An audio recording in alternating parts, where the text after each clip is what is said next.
Hi, I'm Brad Sugars and welcome to Business Basics. Today what we're going to do is we're going to expand upon the 6 keys to a winning team and looking at each of the keys and giving a bit more meat to the bones to make sure that we understand how it is and what it is we can do to excel and build a winning team. Firstly, let's take a look at leadership. Leadership is one of the things. Now, you're the lead ship, okay? You're the person in charge. You're the boat out front. You're the one that's leading the charge into the battle, so to speak. Well, leadership's an interesting one. I believe there's 2 areas that we have to really look at for leadership, and that is the passion and the responsibility. See, the leader's got to be the most passionate. The leader's got to be the person that's most excited. The leader's got to be the person with the most desire for that common goal to become an outcome. That's really what we're looking for in a leader. We're looking for someone who's always that zealot towards where we're going. But we also need to have someone with responsibility. We need to have someone who takes total responsibility for where the leadership is going. We need someone that says, look, the buck stops here. I'm the person. It's me.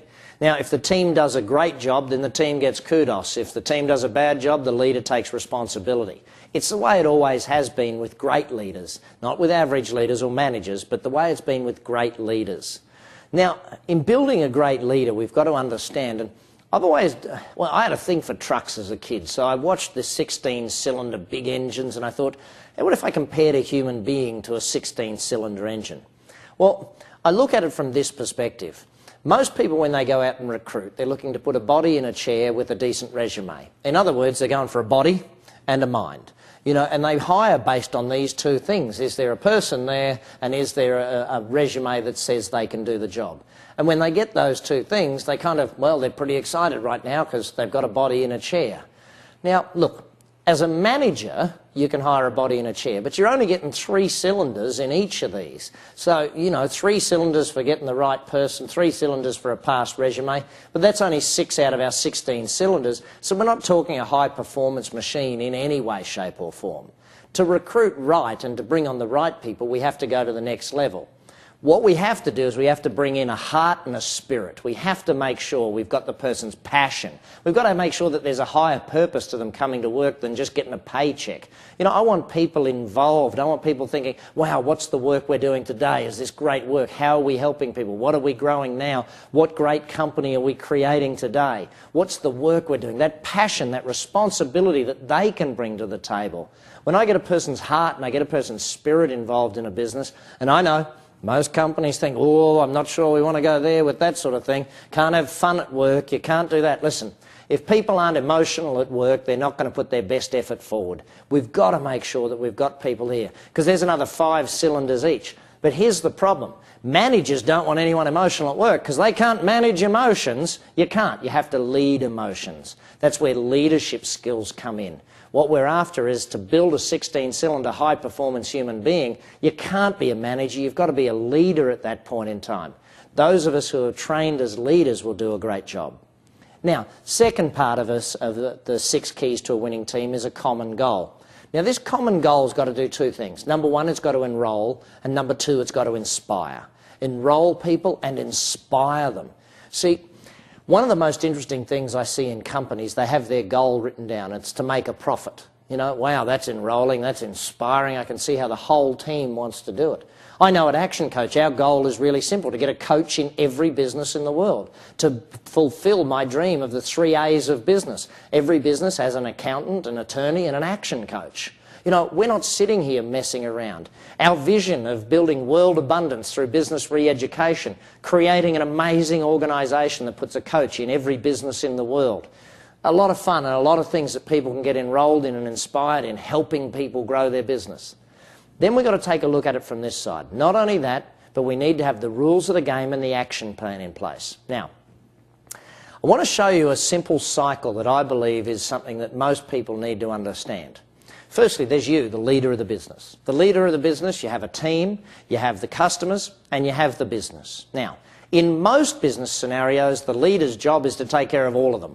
The leader will take care of the team, the customers, the business, they'll manage everything, and it could be the owner is the leader as well. But my cycle looks this way.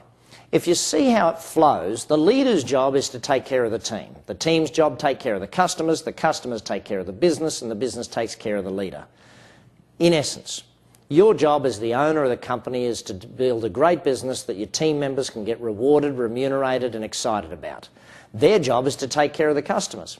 I remember sitting on a plane just recently, and I was headed to the airport actually, and I was chatting to a young lady at the airport who, she worked for Southwest Airlines. I said, tell me, why is it you're so passionate about working for Southwest Airlines? You take such good care of your customers. And she answered the question very simply, said, well, they take such good care of me. Interesting thought, isn't it?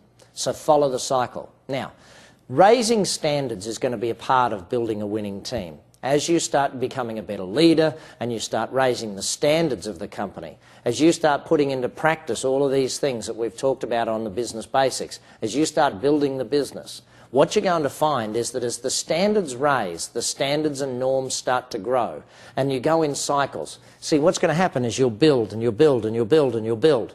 But what happens when you get building like this is some people drop off the bottom. Some people don't make it through.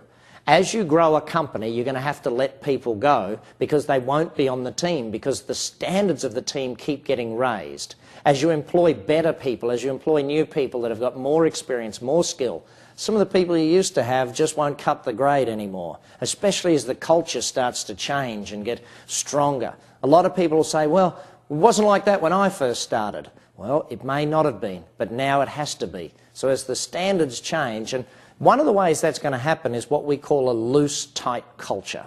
In other words, management systems, it kind of has a boundary. So if you look at the football field, it has its boundaries. The boundary is very tight. Where you play within that boundary is up to you.